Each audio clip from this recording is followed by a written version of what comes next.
YouTube channel के ज़रिए जो पैसा कमाया जाता है उसका तरीक़ा क्या होता है, इस बात को समझ लें। यूट्यूब चैनल पर जब हम अपने वीडियोस डालते हैं तो उन वीडियोस को यूट्यूब चैनल उसके व्यूज़ या उसके मुशाहदात के लिहाज से दुनिया के सामने पेश करता है और उसी के दरमियान में अपना एडवर्टाइजमेंट जारी करता है, यानी उसके बीच में इश्तिहारात आते हैं।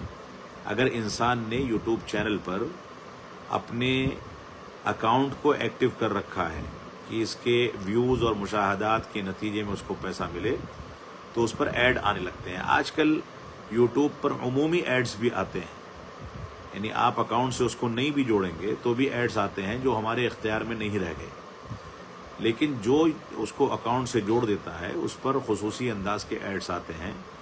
उन इश्तिहारात और एड्स के ज़रिए यूट्यूब चैनल पहले पैसा कमाता है और जिसकी वीडियो के दरमियान वो एड्स डाल करके पैसा कमा रहा है उसका कुछ हिस्सा, कुछ फीसद उसको भी देता है। अब ये जो एड्स आते हैं ये दर हकीकत इस्लाम मुखालिफ होते हैं या इस्लामी तालीमात की खिलाफ वर्जी पर मबनी होते हैं।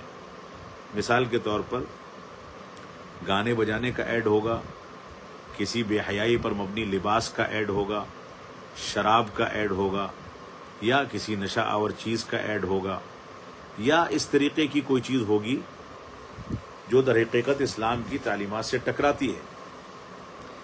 तो उस ऐड के ज़रिए वो पैसा कमाते हैं, उसका कुछ फीसद उस वीडियो वाले को देते हैं जिसके मुशाहदात और व्यूज़ ज़्यादा हैं।